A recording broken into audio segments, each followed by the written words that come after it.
she sent me some words, and I'm going to try to read them here and not get upset, which all of you know I have a very difficult time doing that. So, let's see. These are her words. I want this to be known.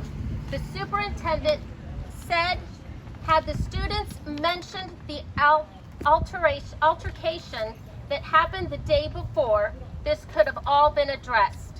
Thousands of children commit suicide every day. It's because of being bullied, and they feel they can't come out and say anything about what is happening to them. We as parents see our children as happy and full of life. My daughter has finally told me these girls have bullied her since middle school. I never knew. We don't always know what our kids are going through. So for her to believe a child that is being bullied and finally took a stand against her bullies would speak out thinking they would hurt her, even worse, makes no sense. She never thought this would happen, but I thank God it wasn't worse. This woman that is supposed to lead our kids is making them feel like they don't matter. She has no soul. To think this way, this was my daughter's fault, and in a way, she is blaming my daughter, ouch, because she didn't want to speak up while in fear.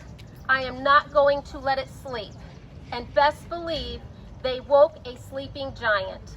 My kids are my life. I lost one to gun violence. And I'll be damned if I lose another to someone else's hands. Let them know this is from my heart.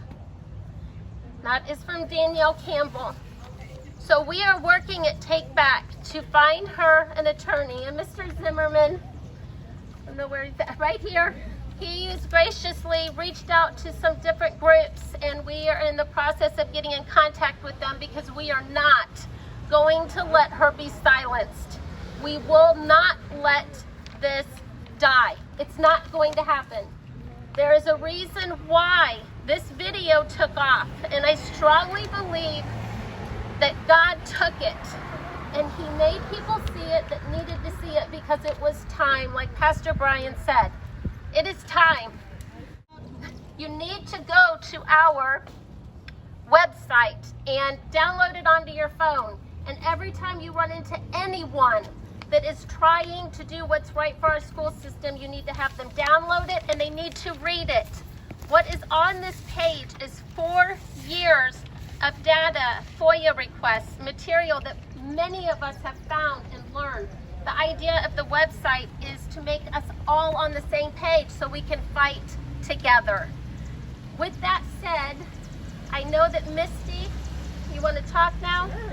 Misty's son also attends this school, and she has been fighting so hard. I want you guys to understand, she called every newspaper relentlessly. She called the reporters. Thank you, Pastor Brian. Yes, we love you. Safe travels. Safe travels. When reporters got it wrong, which what I will say is almost every one of them got it wrong. Because they were told wrong. They were lied to. She corrected them on her own without even having to be told. This woman is a force to be reckoned with, and I am so thankful that God brought her into my life. Thank you, ma'am. I don't even need a megaphone. I'm loud, if you can't tell. Yes, my son was in the building that day, his first day back on campus, because he had been at home, going to an exam, and had no idea anything that was going on. He got up out of his classroom at, I think it was 10:22 a.m., 35 minutes after the incident, as it's being downplayed, whatever they keep trying to say happened, and walked out the classroom, down a hallway, and got in his car and drove home from the school. The same day, 35 minutes after the incident occurred. Okay, well, I was none the wiser because the parents had not been notified that an incident had occurred either. So 2:30 on Wednesday afternoon, 30 some hours after the altercation, I got a phone call from the school saying that the incident had occurred and was letting us know about it. So of course, sirens went off in my head like, oh my gosh, what in the world?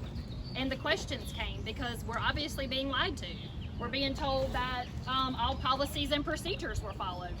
Well, how were the policies and procedures followed if not a single person? The school was not locked down. There was no, can you not hear me? Here, hold my sign in.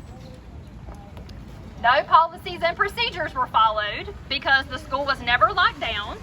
My son, again, was allowed to walk out of his classroom, down a hallway, unsecured, because the teacher, his teacher had no idea what had happened. There was no alert, there was no emergency, any protocol followed, nothing. I mean, just absolutely mind-blowing. And so we've been told, the media's been told that all policies and I think she said it again yesterday on Fox 8, that all policies and procedures were followed, and it's just mind-blowing. And when you ask about safety and increase in safety, it's basically just kind of downplayed, like we're doing everything, the board hasn't, the commissioners haven't given us the money. Lies. It's all lies. All lies. Why is there a problem? Why is there a problem with having safer schools? Why? Why is that a problem? Does anybody understand that at all? Like, No. does it seem like a problem to have, want your school to be safe, your child to be safe? They can't do No. anything because they need more money because they never feel like they have. Well, she got a new boardroom. Yeah, they decorated the boardroom and the lobby, but she can't make sure that this crisis go that she purchased. Why isn't it being? Why aren't the schools using it? You know what happened to the one card, right? I have posted all kinds of information that started in 2018. They put out a YouTube video that all of our kids are supposed to be wearing these one cards. Well, I tell you what, don't tell me, a parent, that a one card would not have helped this situation or stopped it, because any adult teacher walking through would have noticed those people did not have their one cards on.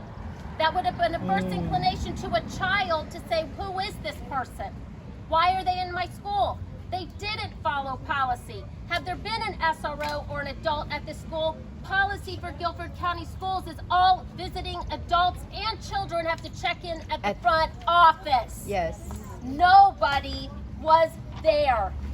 Why don't we have the alert system set up on the front door that we're supposed to have? Why don't we have the 911 systems, the buttons, the crisis go, we need help?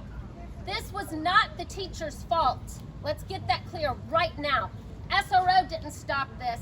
Principal didn't stop this. Sheriff's Department didn't stop it. Two teachers who are told, don't put yourself in harm's way, they stopped it. Our teachers will fight for our kids if we fight for them.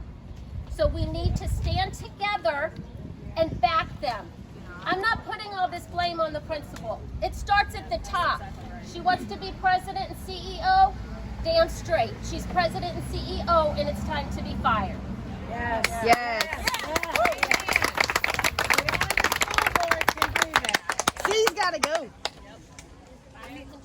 Yep. Flip that board. We need four more people. Yes.